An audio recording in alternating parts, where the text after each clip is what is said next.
Assalamualaikum warahmatullahi wabarakatuh. Alhamdulillah wassalatu wassalamu ala Rasulillah. Kita bertemu dalam majlis ayah pada hari ini. Ayah pemimpin masuk syurga sekeluarga. Rancangan ataupun program ini dibawakan oleh Lembaga Zakat Selangor dan tabung gerakan Yayasan Warisan Ummah Ikhlas. Saya mengucapkan ribuan terima kasih kepada tuan-tuan yang masih setia untuk sama-sama ayah-ayah yang terus mengemudi bagi sebuah keluarga dan ibu-ibu yang menemankan suami, ayah untuk sama-sama kita berganding bahu kerana kita tahu bahawa ini adalah amanah yang besar daripada Allah Subhanahu Wa Taala. Pada hari ini kita dalam tajuk didikan bersistem membina legasi berjaya, kita bersama dengan dua orang panel yang hebat yang dapat berkongsi insya-Allah bersama kita. Saya alu-alukan Al-Fadil Ustaz Roslan bin Muhammad. Assalamualaikum Ustaz. Waalaikumsalam warahmatullahi wabarakatuh. Apa khabar Ustaz? Alhamdulillah ya, terima kasih ya Ustaz Roslan bersama kita. Sebelum ini kita bertemu pada sesi sebelum ini untuk berbincang tentang bagaimana panduan daripada ayat nombor 2 dan kali ini kita melihat kepada ayat nombor 6 daripada surah As-Sajdah. Tuan-tuan boleh bersedia pada halaman 415 dan juga kita ingin mengalu-alukan kepada Al-Fadil Ustaz Anwar Hasin. Apa khabar Ustaz? Baik, Alhamdulillah. Alhamdulillah, sihat ya. Alhamdulillah Ustaz ya. Masya-Allah. Terima kasih ya Ustaz sama dapat berkongsi pada hari ini. Kita nak mendengar, membaca daripada awalnya surah As-Sajdah ayat 5 hingga 7 pada permulaan ini. Muka surat 415. Saya jemput tuan-tuan untuk kongsikan dengan rakan-rakan dan bersiap sedia untuk kita baca dipimpin Al-Fadil Ustaz Anwar Hasin. Silakan Ustaz. A'udzubillahi minasyaitonirrajim. يدبر الأمر من السماء إلى الأرض ثم يعرج إليه في يوم كان مقداره في يوم كان مقداره 1000 سنة مما تعدون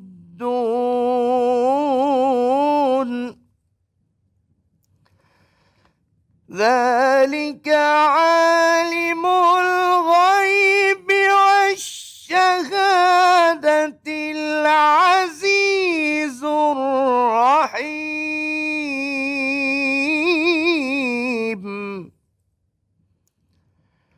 الذي أحسن كل شيء خلقه وبدأ خلق الإنسان من طين صدق الله العظيم.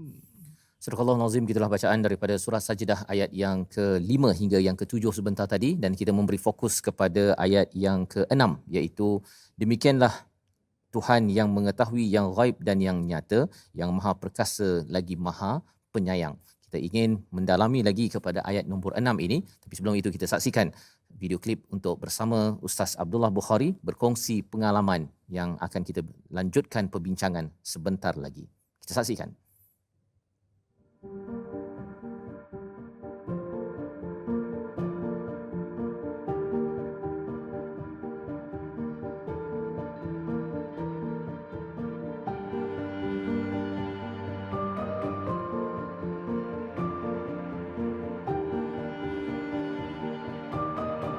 Pertama sekali kita kena ingat Allah Ta'ala adalah pencipta kita dan Dia tahu yang terbaik untuk kita.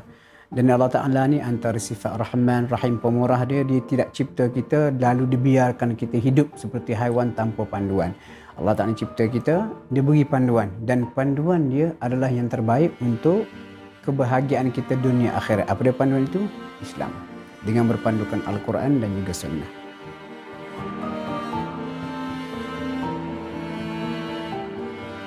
Okey, kalau tanya saya sebagai seorang yang umur saya dah 47, anak saya pun dah besar, Alhamdulillah.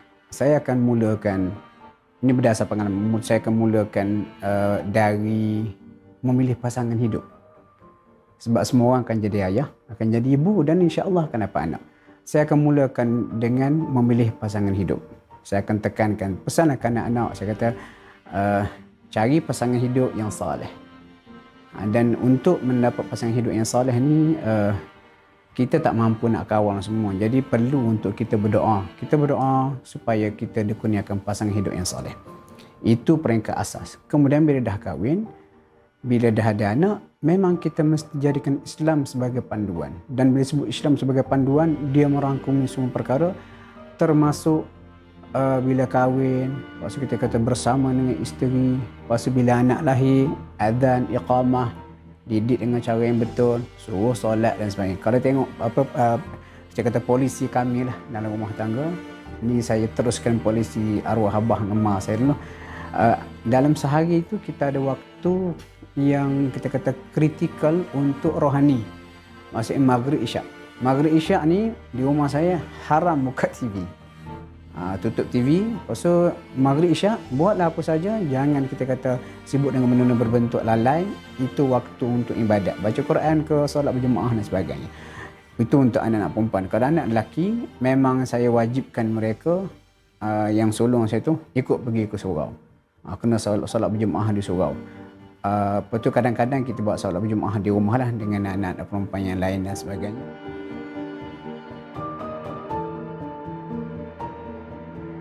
Okay, pertama sekali kita kena tengok anak kita lah. Anak-anak dia berbeza mengikut umur dan juga tahap pemikiran. Kita kena bercakap mengikut kadar mereka. Tetapi pada masa yang sama saya memandang tinggi anak-anak saya, kematangan mereka. Cuma kesilapan setengah ibu bapa, dia ingat anak ni kecil, anak tak ada pemikiran. Jadi kita respect. Even anak kecil pun kita bercakap, kita tanya pandangan dia, dia tanya balik, lalu kita beri kita kata reasoning, logiknya. Dan saya dapati perkara ni penting sebab apa? Islam ini dia bukan ritual semata-mata, tapi sebuah sistem ataupun agama yang sempurna yang memerlukan kebijaksanaan. Sebab saya share pengalaman saya pergi ke Jepun, kita terlibat dengan program di Jepun.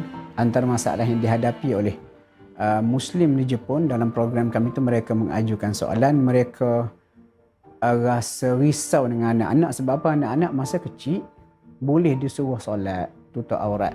Bila anak-anak dah makin besar, pasal anak-anak ni dah tak mau solat, tak mau tutup aurat, macam berlaku krisis dalam rumah tangga. Jadi masa tu antara panelis yang hadir sekali, dia bagi jawapan. Dan jawapan tu saya kira sangat bagus. Dia kata antara kesilapan kita suruh anak-anak kita masa kecil buat ibadat, solat dan sebagainya tutup aurat tanpa kita menerapkan nilai dan juga logik.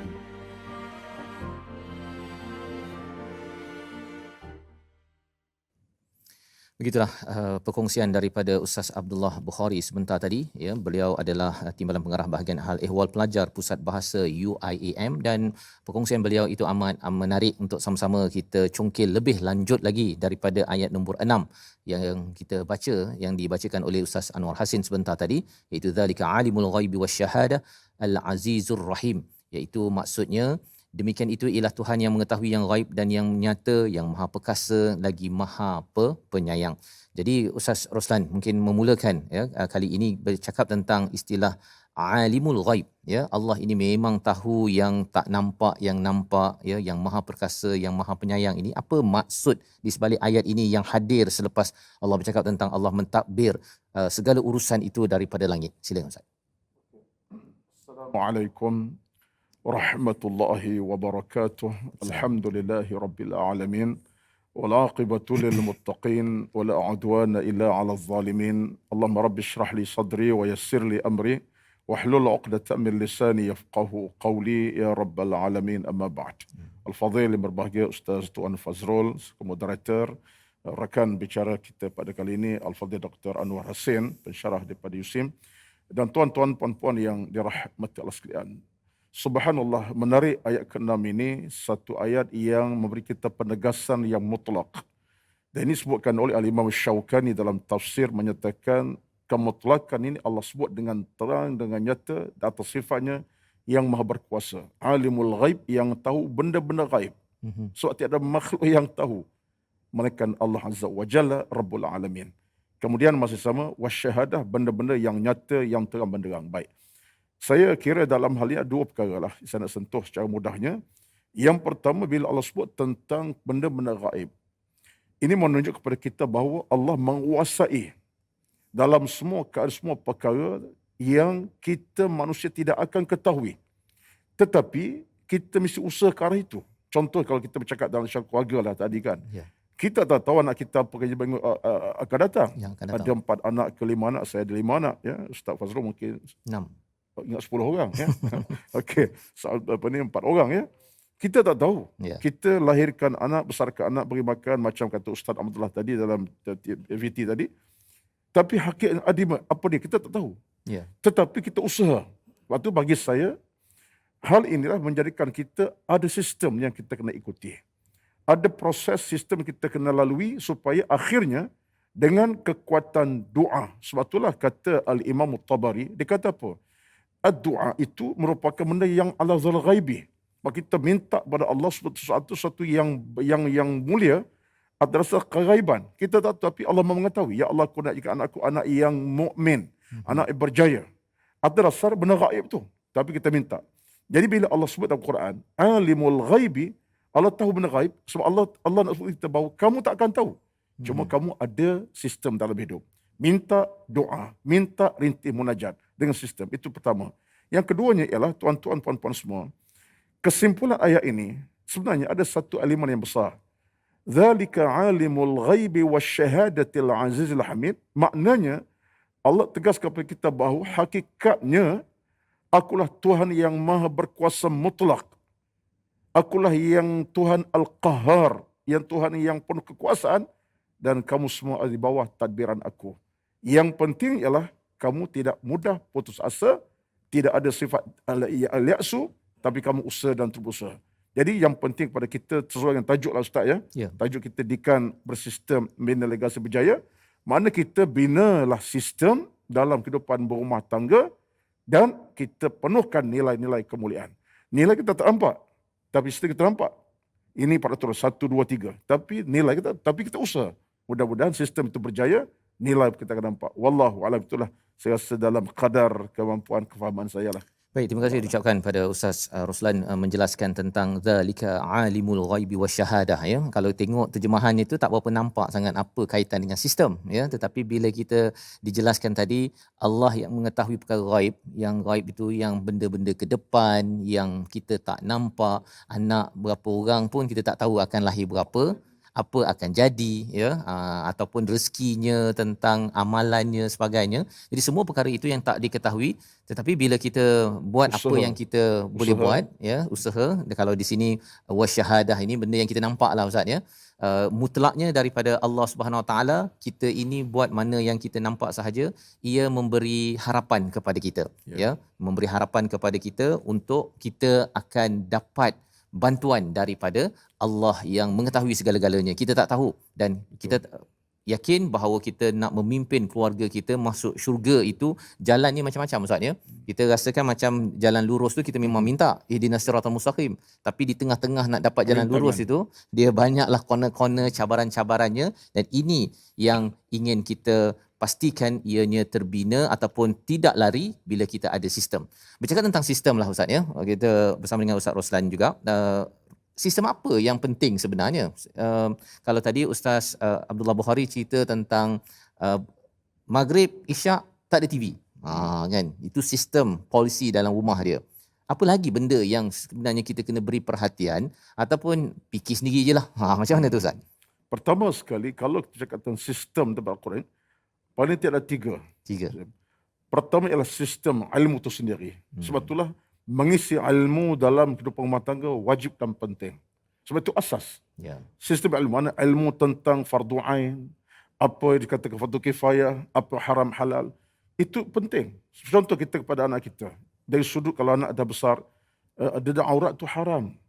Ya, tak boleh, Islam marah, Allah murka. Itu ilmu. Jadi sistemnya ilmu. Kalau ilmu tak dicanang dalam sebuah keluarga, kita akan gagal. Yang pertama. Yang kedua, sistem akhlak. Mana qudwatun muslah. Bahasa Arab kata qudwah muslah. Qudwah terpuji. Siapa yang bawa sistem itu? Kita lah. Ayah kepada anak-anak. Anak kita tengok watak ayah, sikap ayah, cara hidup ayah, cara berpakaian. Itu sistem. Qudwah. Yang ketiga lah, kita mesti ada di sana kekuatan dengan Allah Azza wa Jalla. Itu bentuk doa munajat. Saya gabung sebab apa? Sebab ilmu, akhlak dan doa itu penting. Sebab apa? Kemuncak kita ialah kita usaha. Sistem ilmu kita beri. Akhlak tunjuk. Tetapi akhirnya doa. Sebab kita mesti minta pada Allah Azza wa Jalla. Kita usaha. Tapi hasil pada Allah. Sebab kita dalam Al-Quran pun, Al-Furqan ayat 85 kan. Apa kita kata? Rabbana hablana min azwajina wa dhurriyatina qurrata a'yun waj'alna lil muttaqina imama. Kita merayu tu. Ya Allah, jadikan kami keluarga ini keluarga yang menjadi pemimpin. Kami dah usahakan ilmu. Kami dah tunjuk akhlak terpuji. Sekarang ya Allah, serah padamu. Jadi sistem itu digarapkan. Dan bagi saya Ustaz, bila sebut sistem ini, kita akan nampak sistem. Sebab tu pertama sekali sistem datang daripada hubungan suami isteri. Ya. Betul, mak ayah, suami isteri kena bergabung tenaga. Kalau tak ada gabungan tenaga antara mak ayah dan ibu ayah, suami isteri, kita gagal. Seolah tangan kanan nak membina, kiri meruntuh. Tapi kalau dua tangan membina, kekuatan tu kuat. Suami isteri pun ada kekuatan, suami. Jadi ada gabungan sekali, baru sistem terbangun. Kalau sistem hanya sebelah pihak, isteri nak bangun tapi suami buat tak indah, gagal. Atau sebaliknya. Itu yang pertama. Yang keduanya ialah dari sudut sistem juga, gabungan ilmu dan juga qudwah, termasuklah doa tadi. Yang paling utama dalam sistem kita tuan-tuan, saya setuju sangat bila Ustaz sebut tadi tentang matlamat kahwinan. Pemilihan itu. Sebab kalau pemilihan salah, pemilihan tak apa nak tepat, Ustaz nak betul tengah jalan payah. Macam kenderaan kita lah. Kenderaan kalau nak pergi jalan jauh, awal-awal tu kena ready. Servis cukup. Tengah-tengah jalan dah 100 km baru nak ada servis. Tak jadi tuan-tuan. Itu bahaya. Ya baik. Saya rasa antara sistem kita perlu.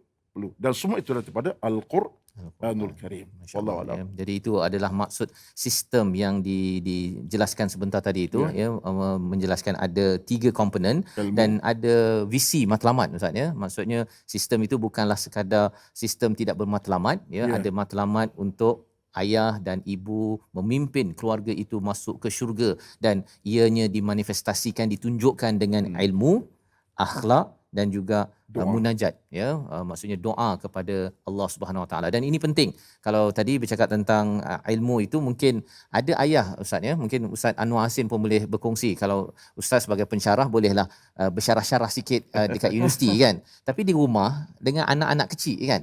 Anak kecil umur 3-4 tahun itu, macam mana ilmu itu disampaikan kepada anak, ya. Pasal takkanlah nak tunggu sampai 14-15 tahun baru kita nak bercakap kan. Jadi mungkin pengalaman Ustaz dekat universiti, pelajarnya 17, 18, 19 tahun cara bercakapnya. Balik rumah anak 3-4 tahun. Macam mana tip lah Ustaz, ya, yang Ustaz belajar, Ustaz amalkan agar ilmu itu sampai tapi dengan cara yang praktikal, ikut kepada kadar. Silakan.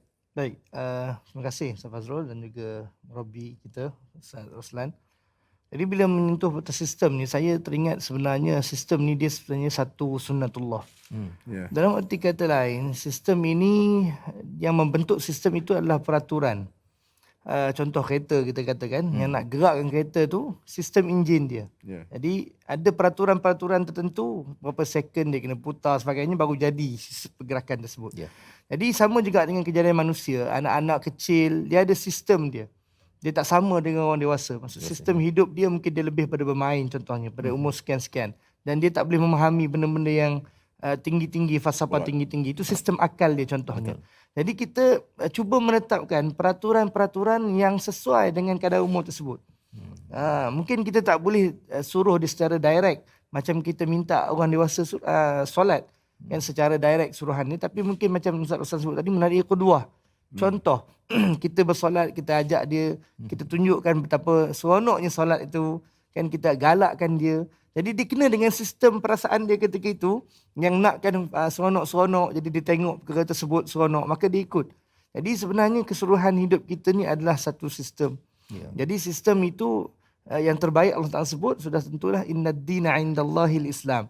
Sistem kehidupan Islam itu, dia merangkumi sama ada dewasa, kanak-kanak, orang tua dan sebagainya, dan dia perlu disesuaikan mengikut keadaan semasa. Itulah tadi. Masya-Allah. Ya, jadi itu adalah panduan. Dia sikit saya silakan. apa yang Ustaz sebut betul.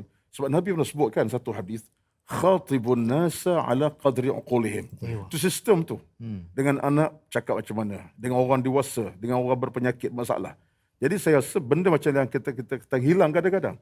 Kita ada sistem. Dengan anak umur 3 tahun, kita anggap macam 10 tahun. Sebab tu sampai hari ini kita tengok masyarakat ada yang sampai terajang anak. Anak 3 tahun tiapa sampai terajang pukul. Penyakit yang barah sebenarnya. Itu komen saya lah. Mungkin Ustaz Farul lebih maklumlah ya. Ya, jadi memang menariklah Ustaz ya, pasal bila Ustaz cakap tadi tentang sistem ilmu, akhlak dan munajat pada Allah itu, dia 3 gabungan itu ya, pasal dalam ayat yang ke-6 ni memang cakap Allah ni mengetahui.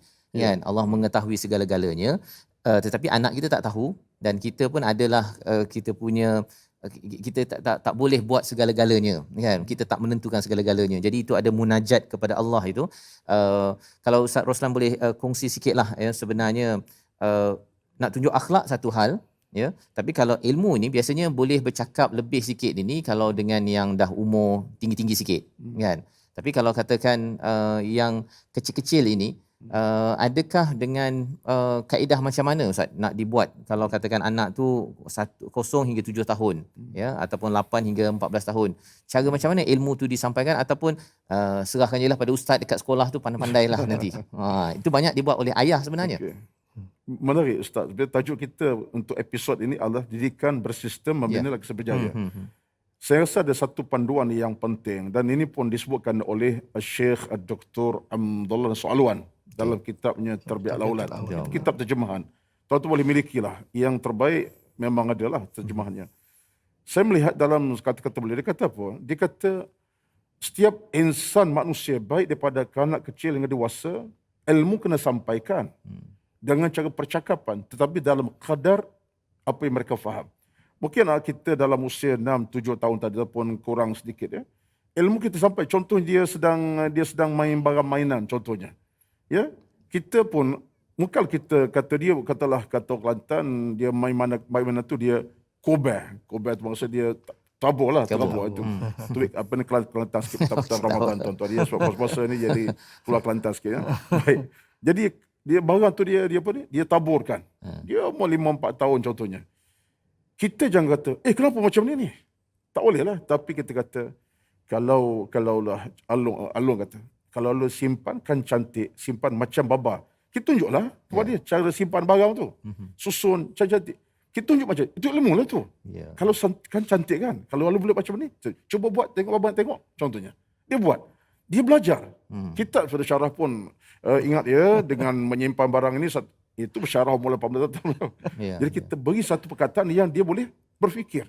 Logik akalnya. Jadi kadang-kadang bagi saya isu adalah isu kita berhemah dan kita dalam keadaan ada watak kita sebagai seorang. Sebab tu Nabi sendiri bila tengok apa ni, minta maaf Nabi pernah tengok apa ni, seorang sahabat tengok Nabi sedang ditunggang oleh Hasan Hussein. Iaitu sahabat nama Al-Aqra' bin Habis radhiyallahu. Dia tengok Nabi macam kuda lah.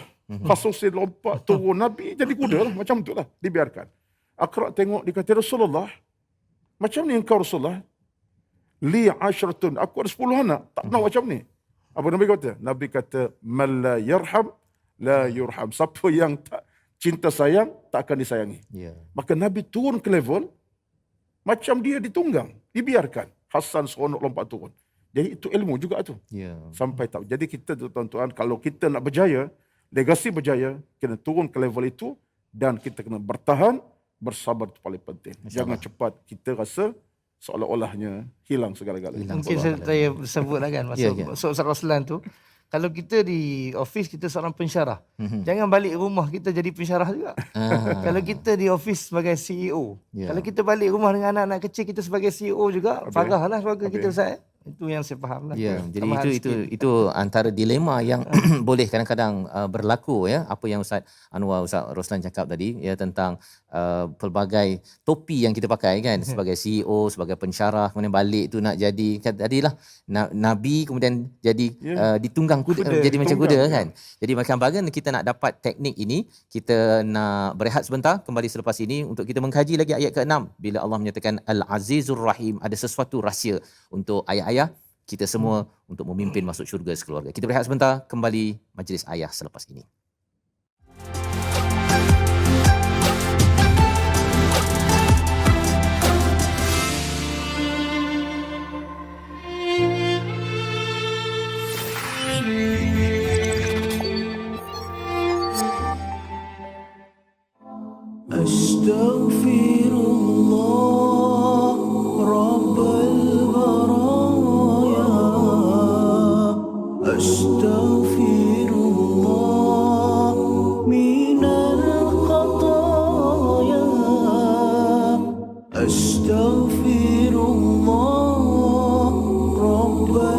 البرايا أستغفر الله من الخطايا أستغفر الله رب البرايا أستغفر الله من الخطايا أستغفر الله رب البرايا أستغفر الله من الخطايا.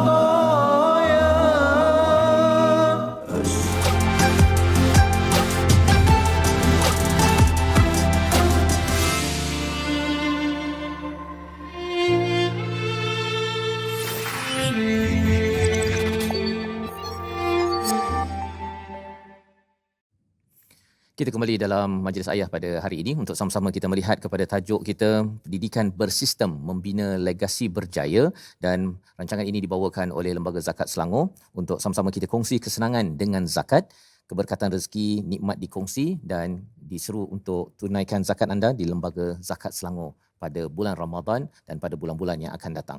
Kita ingin meneruskan pada tajuk kita pada hari ini, bagaimana sebentar tadi kita membaca daripada ayat 5 hingga 7, ya, di mana kita memfokuskan kepada ayat yang ke-6 apabila Allah menyatakan zalika alimul ghaibi wasyahadah al-azizur rahim, iaitu demikian Tuhan yang mengetahui yang ghaib dan yang nyata, yang maha perkasa lagi maha penyayang. Jadi bahagian pertama tadi kita sudah berbincang bersama dengan Ustaz Roslan sama Ustaz Anwar Hasin tadi, bahawa Allah mengetahui yang ke depan dan kita nak membina keluarga kita ini, kita sebenarnya nakkan bantuan Tuhan. Betul. Agar yang ke depan ini yang terbaik. Kita tak boleh jaga 24 jam anak kita, kita tak boleh jaga anak kita bila dah pergi ke universiti. Semuanya itu adalah di bawah ilmu Allah Subhanahu Wa Taala. Tapi dalam masa yang sama dinyatakan Al-Azizur Rahim. Mungkin Ustaz Roslan boleh mencerahkan. Al-Aziz ini dia penguasa yang berkuasa, ada peraturan. Ya, kalau Ustaz Abdullah Bukhari nanti nyatakan ada jadual katanya, kan. Tetapi dalam masa sama ada Rahim. Kalau Ustaz Roslan boleh ceritakan sedikit bagaimana nama Allah ini menjadi juga panduan akhlak bagi ayah yang ingin mendidik. Sila. Terima kasih Ustaz Fazrul, pengerusi kita. Saya sebenarnya bila terima tajuk ni untuk diundang dalam sesi ni, saya perhati, saya kata sesuai sangat. Ayat itu dimasuk dalam bawah tajuk ini. Sebab bila Allah sebut perkataan Al-Aziz yang ada kuasa. Ya. Al-Alim Ar-Rahim yang maha mengasihani. Maka dalam konteks kekeluargaan, seorang ayah ada kuasa tak ada kuasa? Ya, ada kuasa. Kuasa ayah. Kuasa menyuruh, kuasa mendidik, kuasa bertegas, kuasa tunjuk sifat yang itu kuasa. Kemudian, bila digabung Ar-Rahim, dia bukan hanya menggunakan kuasa secara mutlak. Ada sifat Ar-Rahim. Ya, ketika anak dalam keadaan tidak boleh mematuhi perintahnya, dia kuasa untuk mukul, kan. Tapi janganlah cepat mukul. Tengok anak buat silap sikit terus terajam. Tak kena. Jadi kita kena bersabar sebab tu Ar-Rahim kan ada. Anak aku ni kenapa dia tak ikut perintah aku ni? Rupa-rupanya anak tak ikut sebab kita ada masalah dengan dia. Kita mungkin akhlak kita tak bagus. Tegur cuma tidak, contohnya bercakap tidak. Jadi maknanya bukan salah anak, salah kita. Jadi sebab itulah saya kira dalam konteks saya mengambil sedikit panduan tuan-tuan, sebab saya kira antara buku yang saya paling seronok baca dan tu boleh baca bersama ialah karangan Dr. Sulwan tadilah tentang anak-anak ni. Disebutkan bila sebut kuasa ni Al-Aziz ni dalam konteks ayat ini ialah Allah kuasa. Tapi Allah tak guna kuasa secara membabi buta. Kuasa Allah di mana kata contoh kita tengok. Allah berkuasa je untuk hukum orang berdosa. Tetapi bila Allah kata terdosa, Allah kata apa? Wallazina idza fa'alu fahishatan aw zalamu anfusahum zakarullah. Qari kita ada sebelah. Allah sebut siapa yang merasa dia berdosa, yang buat silap, kembali pada aku semula. Allah sebut apa? Siapa boleh ampun? Akulah, kata Allah.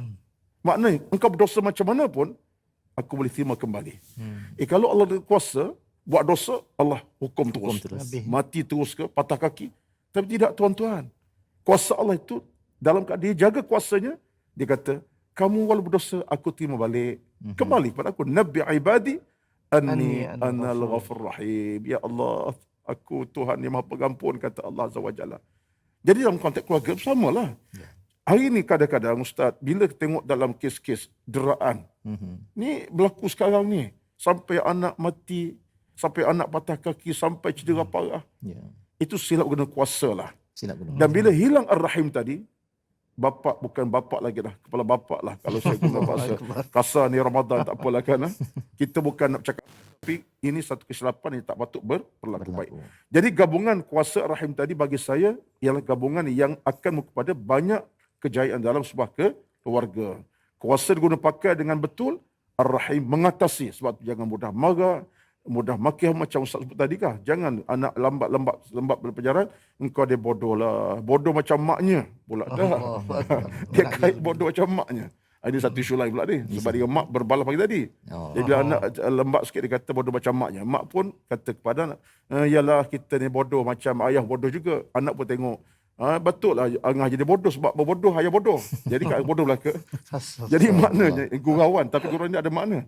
Jadi kalau kita ada rahim, kita ada sayang kasih, kita akan bersabar. Jadi ini suatu nilai yang penting dalam kita bina legasi keluarga yang berjaya. Wallahualam Ustaz. Terima kasih diucapkan pada Ustaz Roslan ya, menjelaskan tadi. Kalau awal tadi kita berbincang tentang ilmu, tentang akhlak, dan kita kena bergantung ada doa munajat kepada Allah. Itu sebagai satu sistem matlamatnya adalah membawa keluarga ke syurga. Kali ini kita berbincang ketika nak menguruskan ahli keluarga kita itu, Anak-anak. kuasa ada ya kepada anak-anak, kuasa ada, tapi kuasa itu kalau Allah tunjukkan di sini Al-Aziz Ar-Rahim ya. Kalau kita tengok dalam surah Yasin pun sama juga, diturunkan oleh Al-Azizur Rahim. Maksudnya ialah makin dekat dengan Quran. Mungkin Ustaz Anwar Hasim boleh cerita sikitlah ataupun kongsikan sikit apa kesan Quran dalam mengawal emosi sebenarnya ya kepada ayah-ayah ini, agar ayah-ayah, ada setengah dirasakan bahawa saya tengok ada je orang baca Quran tapi pemarah juga dia kata kan. Tapi sebenarnya apa roh Quran ini yang perlu diusahakan agar ianya menjadi akhlak Quran yang dinyatakanlah ya. Kalau tanya pada Saidina Aisyah, akhlak Nabi itu macam mana, akhlak Quran macam mana Quran ini akan mengubah, dan bagi yang dah baca tu apa yang perlu dibuat agar jadilah akhlak Quran itu. Silakan Ustaz Anwar. Masya-Allah, soalan yang sangat bagus Ustaz Fazrul ya. Jadi kalau orang tu baca Quran, dia masih marah-marah lagi, dia tak cukup lagi baca tu. Tak cukup, kena baca lagi. Kena baca lagi. Baca lagi. Sebab Allah Ta'ala sebut, ala bi zikrillahi tatma'innul qulub. Jadi ulama bahaskan tentang bi zikrillah itu. Salah satunya diberi tafsiran zikrillah itulah dengan membaca Al-Quran. Sebenarnya maksudnya kita membaca Al-Quran, bukan saja membaca lah. Arti kata lain, afala yatadabbaruna al-Quran am ala qulubihin aqfaluha. Kan? Jadi tidakkah kamu memperhatikan Quran, mentadabbur Al-Quran itu. Dalam arti kata lain, nak sampai ketenangan, dia tak cukup tajwid saja. Tapi tajwid tu mesti. Tapi tak cukup tajwid saja. Dia tak cukup dengan tarannum saja. Tarannum tu kalau boleh buat bagus, sebab Nabi kata dia akan menambahkan lagi keelokan bacaan. Dia akan menambahkan lagi kekhusyukan. Tetapi yang lebih penting, selepas kita bertajwid, bertarannum dan sebagainya, kita menghayati, tadabbur. Itu yang ada majlis ayah ni. Itu yang ada rancangan-rancangan Quran itu. Kenapa? Supaya kita baca itu, kita menghayati makna ni dengan betul-betul. Kita faham. Contoh kita kata Al-Azizur Rahim. Apa maksud Aziz tu kita dalami? Bagaimana kekuasaan Allah? Kita lihat apa yang berlaku sekeliling kita. Manusia bila rosak sistemnya, sistem hidupnya, Allah Ta'ala datangkan bala dan sebagainya. Bukan Allah Ta'ala tak mampu, kata Ustaz, mampu sangat nak musnahkan kita. Sekelip mata je nak banjir tu berlaku contohnya kan. Tetapi di sana ada lagi belas kasihan Allah. Allah Ta'ala bagi peluang Ar-Rahim. Kan? Jadi bila kita baca dengan penuh tajwidnya, dengan taranumnya dan dengan penuh penghayatannya, maka dia akan membawa kita kepada amalkan perkara tersebut. Tanpa tadabbur, dia tidak akan menjadi pintu kepada amalan. Masya tak Allah. mungkin. Jadi itu itulah adalah pandangan saya. Terima kasih diucapkan pada Ustaz Anwar Hasin ya, menjelaskan tentang apakah yang hak-hak Quran ya. Bagaimana ayah-ayah yang sudah membaca teruskan ya, jangan pula rasa dia tu kuat baca Quran, kuat solat tapi pemarah juga. Baik, tak payah solat, bukan begitu kan. Yang Ustaz Anwar nyatakan sebentar tadi, tambahkan lagi, teruskan lagi. Gunakan Ramadan ini sebagai ayah ya, kita berazam bersama tambahkan kualitinya. Kalau tadi sudah baca dengan taranumnya, kita tadaburnya dan kita ingin mengamalkannya dalam kehidupan kita seharian. Dan inilah yang disampaikan pada ayat 6 sebentar tadi, Al-Azizur Rahim itu walaupun dua perkataan saja Ustaz ya, tetapi amat-amat besar ya, maksudnya. dan dalam maksudnya. Dan bercakap tentang Rahim ni biasanya dalam rumah ni biasanya yang Al-Aziz ni ayah. Biasanya lah kan, yang damn sekali dia kalau zaman dulu lah kan. Yang rahimnya mak ya. Adakah dia kalau katakan ayah kata saya ambil tugas yang kasar-kasar, kasar-kasar kan, yang pelempang aziz ke yang aziz, mak yang rahim sahaja, yang kasih sayang saja. Itu pendekatan yang bagus dalam sistem rumah tangga ataupun macam mana cadangan pendapat Ustaz? Saya berpandangan dalam konteks rumah tangga ni, saya punya pandangan lah, usaha saya pun daripada ketiga kami ni, kalau saya yang paling tua. Tapi sekali bahas saya paling muda. Okey. Itu paling tua lah ya. Dah cucu dah ya. Ada cucu dah, ya. ya. Saya rasa Al-Aziz kuat apa dia sudut apa dia berkuasa dan juga rahim ini, saya rasa dua-dua kena ada. Dalam ayah. Dia tak boleh apa ni isteri sifatnya rahim penyayang, kasih saja, ayah kuasa. Saya rasa pihak dulu kena ada. Al-Aziz bagi ayah pun ada, Ar-Rahim pun ada. Dua-dua ada. Mak pun ada Al-Aziz, Ar-Rahim. Sebab bila kedua-duanya ada kesepakatan, maka anak-anak dalam keadaan terkawal. Ya, ada masa bila ayah marah, mak boleh pertahankan sikit dari sudut beri suatu keadaan yang mereda suasana. Meredakan. Ada masa pula mak marah, ayah boleh beri satu benda yang meringankan. Jadi penting. Tapi kalau ayah duk asyik marah saja, mak asyik pertahan, anak-anak akan rasa, aku buat salah pun mak ada belakang. Rumah tangga rosak. Okey. Bila anak faham, mak ada masa marah, mak ada masa rahim. Ayah ada masa marah, ada rahim. Itu bagi saya rumah tangga akan sejahtera. Masya-Allah ya. Jadi Kuasa bersama. kuasa bersama ya. Masya-Allah ya. Itu panduan yang penting sebentar tadi, bukan kita bahagikan ayah sebagai pemegang tali pinggang ya, mak yang ya. Jadi itu mungkin zaman dulu je begitu. Jadi mak aja berarti pegang, mak gosok-gosok ya. Gosok-gosok. Tak jadi. Ya. Jadi rupa-rupanya saling menyokong antara satu sama lain, kerana kita tahu ada masa mungkin kita lebih sedikit menunjukkan aziz ataupun kuasa marah tersebut ya, tetapi yang si ibu bukanlah membatalkan ya, ataupun dah jangan dengar si ayah tu. Sebenarnya ibu terus menyampaikan ilmu yang Ustaz cakap tadi ya, terus menyampaikan ilmu. Ayah marah tadi tu pasal ada sesuatu yang tak kena. Ya, mak menunjukkan akhlak ya, tidak pula cakap pada ayah pula, ini ayah kamu ni memang begitu kan. Kalau akhlak mak menyalahkan ayah, ayah salahkan mak, akhirnya anak pun. Dan juga yang ketiga lah Ustaz ya, munajat doa itu. Jadi ketika dalam satu rumah tangga yang kita baik akhlaknya, baik ilmu kita okey, tapi apa doa lah Ustaz ya, kalau Ustaz mungkin boleh berkongsi doa ke ataupun perkataan yang perlu kita munculkan kalau ada sesuatu yang tak kena, ada konflik lah ya. Pasal tadi kalau katakan Al-Aziz tu bila terlebih guna kuasa ya, anak pun rasa macam jadi apa yang perlu dibuat ketika ilmu dan juga akhlak tu tak berapa kena dalam sistem rumah tangga itu? Kekuatan doa, apa yang perlu diberi perhatian? Dia begini tuan-tuan ya, kalau ikut bacaan doa ini, kita sepatutnya lebih terbuka. Sebab benar doa-doa itu banyak dalam Al-Quran. Tetapi bagi saya, oleh kerana hasrat kita ada dalam hati, kita nak tengok anak kita berwajah mulia dan cantik akhlak peribadinya. Kita nak tengok anak kita dalam keadaan jaga solat sembahyang. Takkah kita lebih aula untuk berdoa kepada Allah dengan maksud kita nak? Contohnya kita berdoa kepada Allah lepas solat dalam bahasa kita. Dalam bahasa orang kata bahasa Melayu kita. Tak tingkat dengan bahasa Arab. Sebab lepas solat boleh saja mak angkat tangan, ya Allah, anakku ya Allah juga anak yang soleh, anak yang berakhlak mulia, anak yang beriman jaga solat. Jadi bagi saya penting ialah kita guna keluasan masa untuk terus berdoa. Cuma kalau kita dapat amalkan berterusan, surah Al-Furqan cantiklah. Sebab itu Al-Quran. Rabbana hablana min azwajina wa dhurriyyatina qurrata ayun waj'alna lil muttaqina imama. Itu kena teruskan. Wallahu a'lam Ustaz.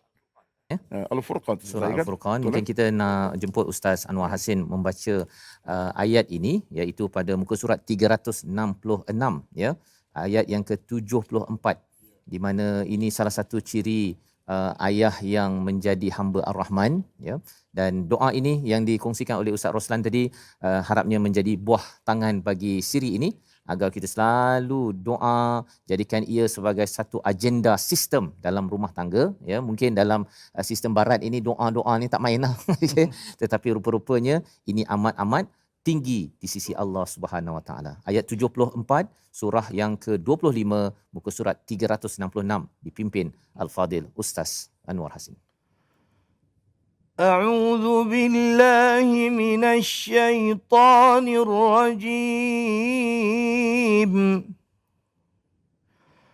بسم الله الرحمن الرحيم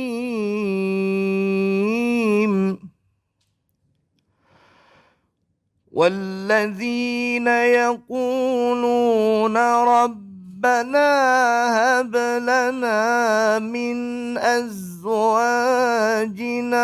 وذرياتنا قرة أعين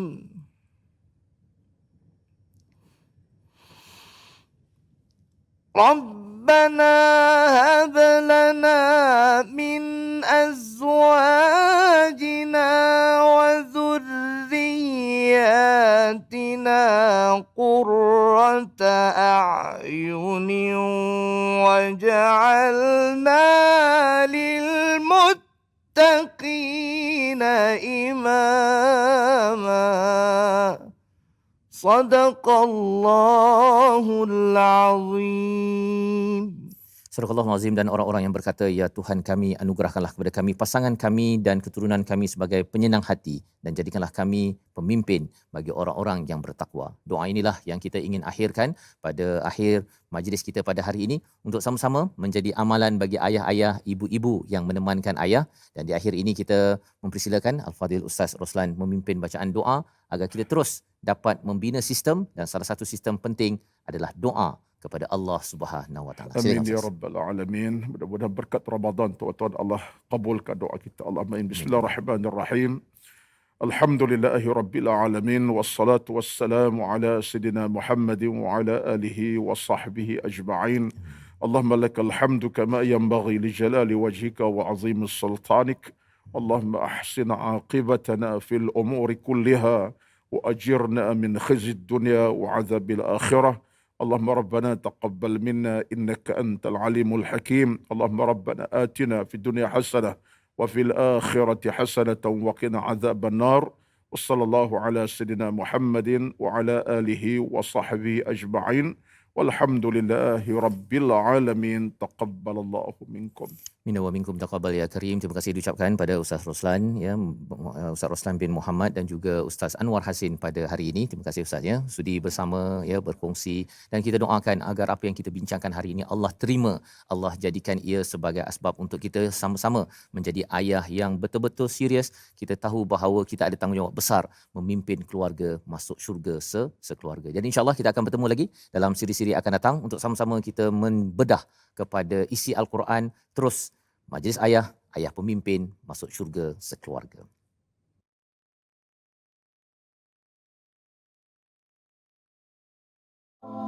Astaghfirullah Rabbal baraya. Astaghfirullah minal khataya. Astaghfirullah